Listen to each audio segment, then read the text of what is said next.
Hey everyone, this is Derek here. Welcome to another exciting PUBG Mobile video. Today we are going to be taking a look at how to rank up quickly to Conqueror, thanks to Shibe123, who put together this tutorial that I'm going to be narrating over. He reached third-person perspective Asia Squad's Conqueror ranking in just 4 days after the start of Season 4. And I do want to first mention that earlier in the season, it's easier to reach Conqueror because basically once you get to a certain number of points, you reach Ace, and then Conqueror is a subset of Ace. So basically people who are at the top end of Ace tier will become Conqueror. So earlier in the season, there are fewer people in Ace, so it's easier then to reach Conqueror. So just keep that in mind. Obviously, the later we go into Season 4, Season 5, and so on, the harder it's going to be to get into Conqueror. So if you really want to get that frame, make sure that you get it done in the first couple days because it will be a lot easier. With that said, let's take a look at his method because I like it. I agree with it. I think it's one of the easiest ways to reach Conqueror. Now, just because you're a Conqueror doesn't mean that you necessarily are one of the best players in the game. It just means that you played a lot and or you knew how to rank up. So that's what we are going to be talking about right now in this video. And he is going to be using Miramar. Why? Well, it's the largest map. That means it's very easy to play outside the zone. There are a few people left when you actually enter the zone. And yes, placement points. So I think I mentioned this in previous videos, and I can talk more about any of this stuff if you guys want me to in a future video. But basically, you want to make sure that you place high because placement is way more important than kills, especially at the higher ranks of the game. So he's showing us some drop locations. If you guys ever, just get lost in this video, make sure you just back up, rewind a few seconds, and it'll be easy to catch back up because there's a lot of content between what I'm saying and what he has on screen.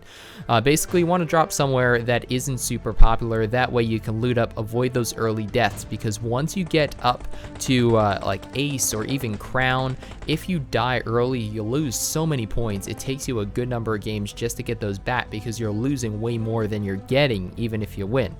So with that said, you do not want to die early. So one of the easiest ways to avoid dying early is dropping somewhere remote where other people aren't dropping. And on Miramar, well, it's such a large map that there are a number of great drop locations that are not super popular. You have Hacienda, you have Picado, you have El Pozo, you have the arenas. Those are all super popular, super common drop locations, but you don't want to go there. You want to pretty much go anywhere else. And somewhere near the outside of the map, that's going to work to your advantage too because, well, we are going to be playing a strategy where we use the blue zone, play outside the blue zone on purpose for the first couple ones, and then that way you fight less people when you actually get into the blue zone. You can just focus on looting instead, building synergy with your team.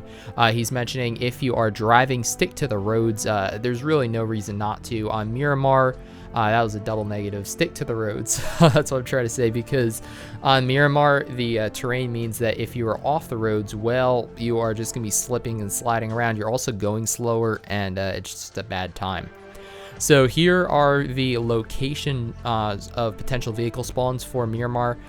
Basically, if you're dropping, you want to make sure that, and you want to drop to a location that isn't super popular, say Vela de Mar or maybe Puerto Parisio, or honestly, pretty much anything that isn't Hacienda, San Martin, Power Grid, Picado, Los Leones, El Pozo.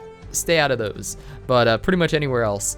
Basically, you want to make sure that you pick up a vehicle. So depending on the plane's flight path, you might not be able to just drop to the location you want to loot. In that case, it's best to drop along one of the major roads. You can see that's where most of the vehicle spawns are. Grab a vehicle and then go where you want to go, and don't worry about the fact that you couldn't fly there directly from the plane. And when you're driving to that location, make sure you avoid the popular locations because again, you do not want to die early. And Miramar is a large enough map that if you can put some distance between yourself and an enemy, especially in a vehicle, you're pretty safe. You're not going to get blown up, especially early game. But you can see there is the loot heat map. He was telling us that these locations don't necessarily have the best best loot according to that, but the loot heat map doesn't give you the whole story.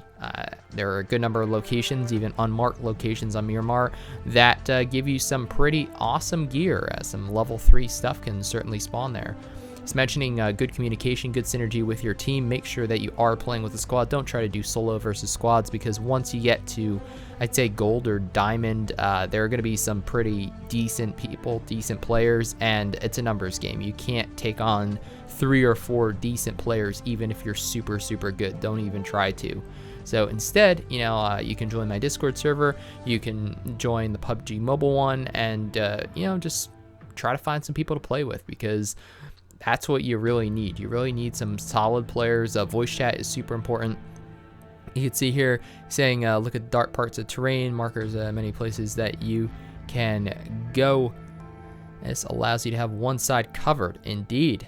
Yeah, if you can put your back to hard cover like that terrain, like a hill or a mountain, that means nobody, unless they're shooting through it, in which case they're cheating, you should be safe. So that way you have less to worry about. Instead of, you know, having to scan 360, you can only you only have to worry about what's in front of you. See, he's saying flatland is bad. That's because Miramar Sniping Haven, if somebody, your enemy, has a 6x or an 8x scope, if you're on flat land, remember, no ground clutter is going to render in beyond 150-ish meters.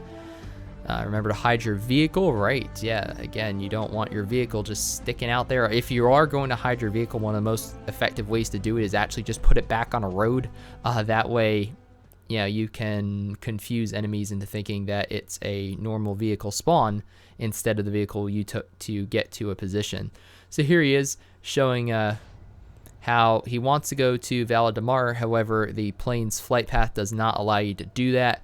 So instead, what he's going to do is float down along a major road, find a vehicle. The muscle cars, definitely one of the best because it's one of the fastest vehicles in the game. Keep on the roads, though, because if you go off-road with this thing, you're not going to have a good time. But you can see there that he is now driving there to the location that he's in. You can see there are less than half the people left. He is changing vehicles.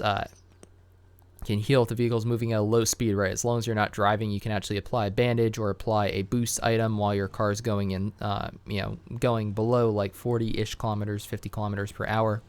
So that's good. You can heal up some zone damage. Make sure you're taking every healing item you can find. And then you are obviously going to have to make it eventually into the zone. But when you do, there are going to be less than half the people remaining. And that means that you're immediately going to be getting placement points. You can see they are engaging a squad here. They have to be careful, though, because this is one of those flat places with not a lot of cover.